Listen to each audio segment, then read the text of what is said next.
What is up, guys? Welcome back to another video. Today we're going to be checking out want to fight NATO, 10 reasons you shouldn't mess with.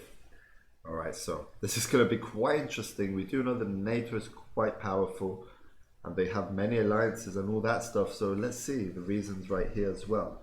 Don't forget, guys, smash that like button, it truly helps out, also with the YouTube algorithm. Let's get started.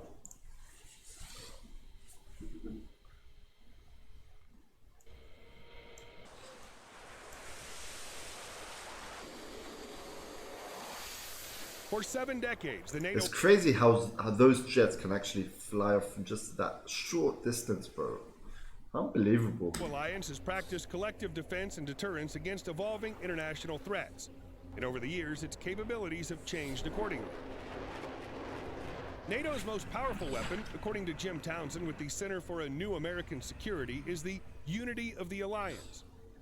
But the individual allies also possess hard-hitting capabilities that could be called upon were it to the alliance, the thing I was mentioning earlier, face high-level aggression. Here are some highlights of the many powerful weapons NATO could bring to bear against Russia.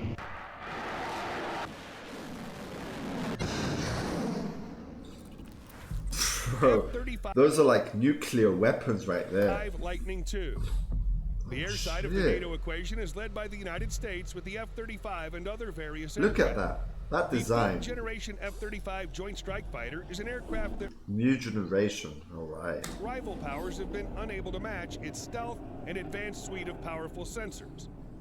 While some NATO countries are looking at the F-35 as a leap in combat capability, others continue to rely on the F-16, an older supersonic fighter that can dogfight and also bomb ground targets. And then some countries like Germany are considering European alternatives.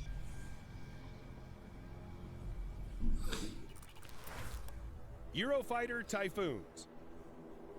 The Eurofighter Typhoon is a capable multi-role aircraft designed by a handful of NATO countries, namely the United Kingdom, Germany, Italy, and Spain, determined to field an elite air superiority fighter.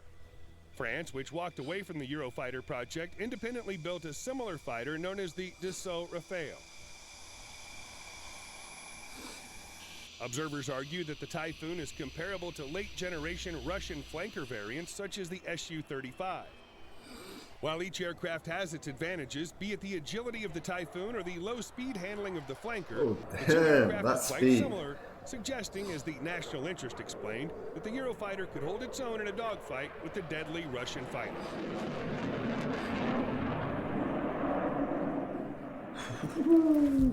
Bombers. The U.S. provides conventional and nuclear deterrence capabilities throughout the regular rotation of bomber aircraft into the European area of operations. American bombers that thing is huge. Been routinely rotating into the area since Russia annexed Crimea in 2014, according to military.com.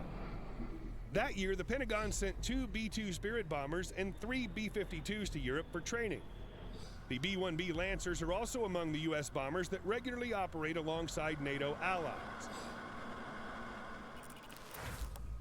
P-8A Poseidon. There's also the maritime posture, particularly as Russia continues to rely on a submarine nuclear deterrent. We need a stronger presence. That's why we're seeing Norway, the US, UK do more with the P-8As. Heather Conley, the Center for Strategic and International Studies expert. Facing emerging threats in the undersea domain, where the margins to victory are said to be razor thin, NATO allies are increasingly boosting their ability to hunt and track enemy submarines from above and below the water. While there are a number of options available for this task, the U.S. Navy P-8A Poseidon patrol plane, which was brought in to replace the U.S. military's older P-3 Orions, are among the best submarine hunters out there. It's crazy, Frigates. Man. Another effective anti-submarine capability is that provided by the various frigates operated by a number of NATO countries. The NATO allies, in particular Italy, France, and Spain, all have frigates that have very capable anti-submarine warfare systems, Brian Clark, the Center for Strategic and Budgetary Assessments. They have active low-frequency sonars that are variable depth sonars. They can find submarines easily, and they're very good against diesel submarines. These forces could be used to target Russian submarines in the eastern Mediterranean and into the Black Sea. Norway and Denmark also have really good frigates, he explained.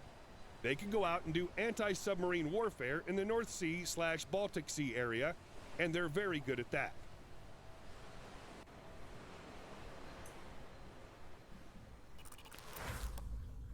Nimitz-class aircraft carriers. A last-minute addition to last year's Trident Juncture exercise, massive NATO war games designed to simulate a large-scale conflict with Russia, was the USS Harry S. Truman, a Nimitz-class aircraft carrier, and its accompanying... That thing just looks amazing. I don't know, man. Look at that. Unbelievable. The carrier brought 6,000 service members and a large carrier air wing of FA-18 Super Hornets to Norway for the largest drill in years.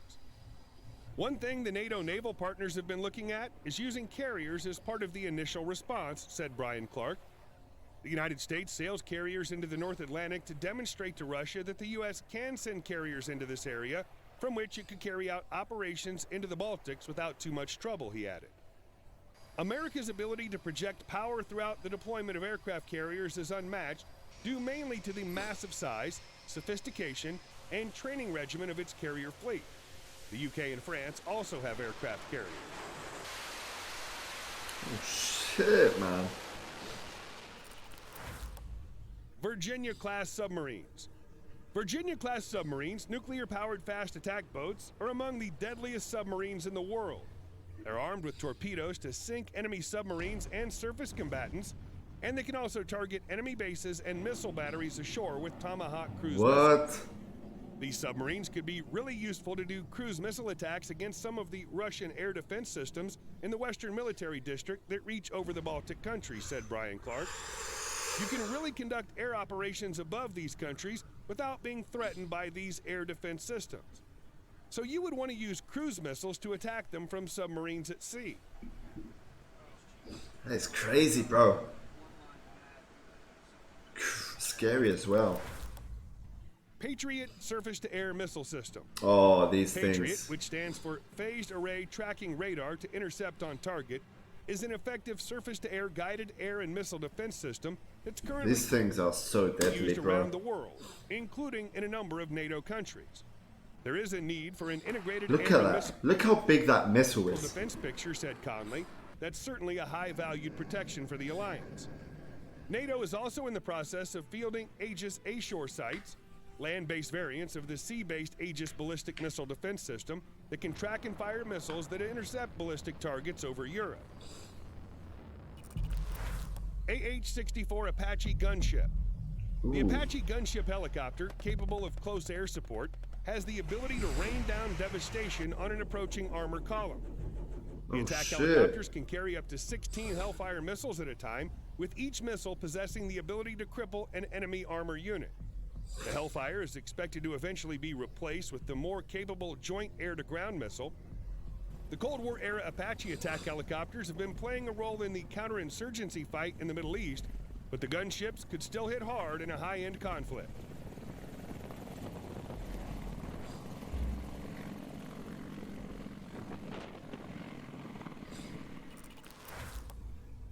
Leopard 2 tank.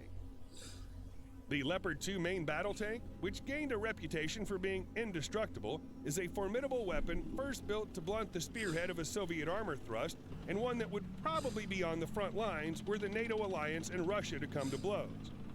While this tank, a key component of NATO's armored forces, took an unexpected beating in the fight against the Islamic State in Syria, it's still considered one of the alliance's top tanks, on par with the US M1 Abrams and the British Challenger 2. Observers suspect that the Leopard 2, like its US and British counterparts, would be easily able to destroy most Russian tanks, as these tanks are likely to get the jump on a Russian tank in a shootout.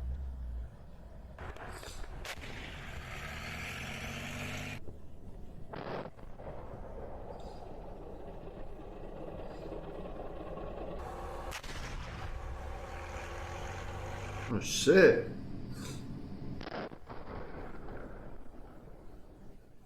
Bro. That was amazing, man.